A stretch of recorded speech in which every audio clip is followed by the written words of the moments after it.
वीर नायक विदर्भातील प्रत्येक बातम्या। अदानींसाठीच भाजपने आमचे सरकार पाडले। राहुल गांधी यांचा धामणगाव सभेत आरोप। बैठकीला अदानींसमवेत गृहमंत्री अमित शहा देखील उपस्थित होते, असा आरोप काँग्रेस नेते राहुल गांधी यांनी शनिवारी दुपारी धामणगाव रेल्वे येथील प्रचार सभेत बोलताना केला। मुंबईतील धारावी येथील 1 लाख कोटी रुपयांची जमीन अदानींच्या घशात घालण्यासाठी भाजपनं आमचे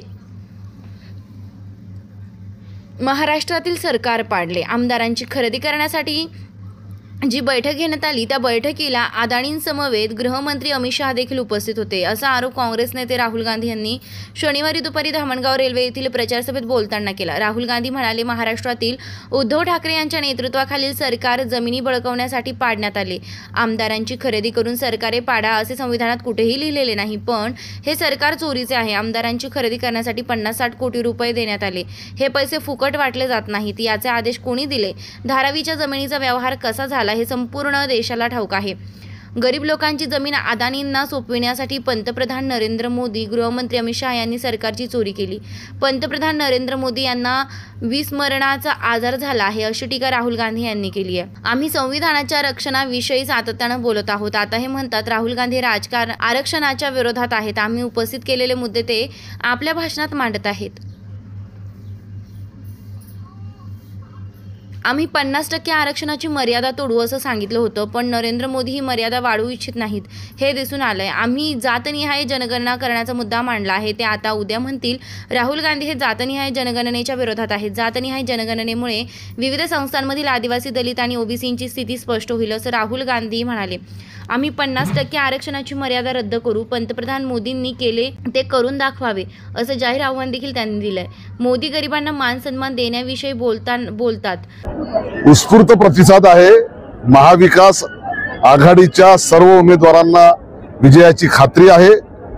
चांदूर असो, धामणगाव असो, नांदगाव असो, कन्हैया कुमारजी असो, सुषमा अंधारेजी असो आणि आता राहुलजी असो, या सर्वांच्या सभेला विशेषतः तरुण वर्ग आणि सर्व समुदाय जाती धर्माचे लोक या सभेला उपस्थित होते। अचलपूर, चांदूर बाजार, तिवसा, अमरावती या सगळ्या ठिकाणचे उमेदवार महाविकास आघाडीचे निश्चितपणे विजयी होतील, कारण जनता या खोकेबाज सरकारला शेतकरी विरोधी, शेतकऱ्यांचं शोषण करून त्यांना भाव न देता त्यांच्या मुलाबाळांचे शाप त्यांना लागत आहेत आणि शेतकरी उपाशी आणि राज्यकर्ते तुपाशी अशी परिस्थिती झालेली असल्यामुळं जनता मतपेटीच्या माध्यमातून त्यांना धडा शिकवणार आहे, हे निश्चित झालेलं आहे।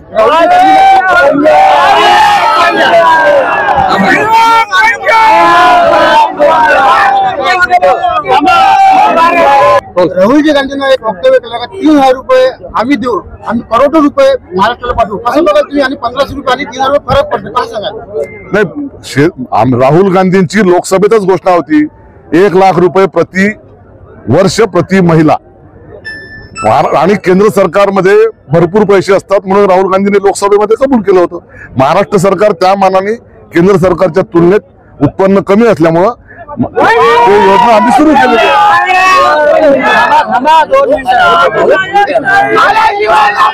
लोकसभेमध्ये महायुती पराभूत झाली, अशी लाडकी पण सुरू केली, असं बघा तुम्ही?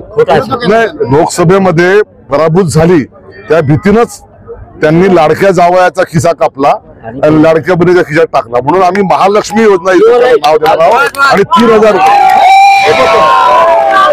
सोबतच शेतकऱ्यांचं 3 लाख रुपयापर्यंतचं कर्ज आम्ही माफ करणार आहोत। महिलांना मोफत प्रवास करणार आहोत। जातीय जनगणना करून जिसकी जितनी संख्या भारी उससे उतनी हिस्सेदारी। अदानी अंबानीचं 16-20 उद्योगपतीचं 20 लाख कोटीचं कर्ज माफ होते आणि शेतकऱ्याचं कर्ज माफी करण्यासाठी 35,000 कोटी आपल्याजवळ नाही। हे सरकार श्रीमंत आणि उद्योगपतींचं सरकार आहे। गरीब शेतकऱ्याचं एका दाण्याचे 100 दाणे करणाऱ्या गरीब शेतकऱ्याचं, मजुराचं सरकार नाही, आणि म्हणून राहुलजींनी या घोषणा केल्या। सोयाबीन भाव कमी आले, कसे बघाल का? हे सगळे तेल उद्योगपतींनी स्वस्त पैशात आयात केलं आणि आता सोयाबीन एक्सपोर्ट ड्युटीच्या, इम्पोर्ट ड्युटीच्या नावाखाली शेतकऱ्यांचं आणि ग्राहकांचं ते शोषण करतायत आणि त्यांना खुला परवाना शोषण करण्याचा। ते सरकार का म्हणत नाही तर तुम्ही ज्या भावात आयात केलं त्याच्यावर नाममात्र नफा घेऊन हे तेल विका म्हणून।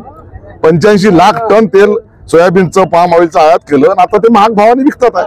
आणि सोयाबीन स्वस्त याच्यासाठी आहे की सरकारची खरेदी जे हमी भावानं सुरू व्हायला पाहिजे ती यांनी केलेली नाही आणि विरोधी पक्षावर खापर फोडतात. काँग्रेसची बाजार समिती आहे, काँग्रेसची खरेदी विक्री आहे. काँग्रेसच्या अरे बारदानाच नाही तुमचं सरकार पुरवणार, तुमचं सरकार पैसे देणार नाही शेतकऱ्यांना महिनाभर. त्यांना आपले सणवार कसे भागवायचे, त्यांना हरभऱ्याचं बियाणं कुठून पेरायला आणायचं, त्यांना खताची उधारी कशी द्यायची, त्यांना तुरीवर फवारणीसाठी औषधं कुठून आणायचे. आणि म्हणून हे सरकार 100% जाणार आणि महाविकास आघाडी निवडून येणार. धामणगावमध्ये तो असा आहे दादा अक्का 25% कमिशन दिल्याशिवाय या आमदाराच्या घरात कमिशन दिल्याशिवाय हे कामच देत नाही ठेकेदारांना. त्याच्यामुळे कामाची 8 दिवसात डांबर उखडते, महिनाभरात सिमेंटचा रस्ता उखडते, 15 दिवसात केलेला पांढरा रस्ता खराब होतो. त्याच्यामध्ये योग्य ते थर टाकले जात नाही, ATMM टाकले जात नाहीत, 40 mm टाकले जात नाही, मुरुम टाकून दबाई केली जात नाही. म्हणून रस्त्याला असंच होणार आहे. प्रचंड भ्रष्टाचार आणि प्रचंड कमिशनखोरी या 5 वर्षामध्ये झालेली आहे. त्याचा जनता जाब विचारणार आहे. रोजगार सुशिक्षित बेरोजगारांना रोजगाराच्या गोष्टी करतात, 25,000 युवकांना रोजगार देणार, स्वतःची सूतगिरणी बंद करून भ्रष्टाचार करून 500 मजुरांची रोजीरोटी छिनली. लोकांना 300 रुपये महिन्यात कुठं काम केलं याचं उत्तर द्यायला पाहिजे.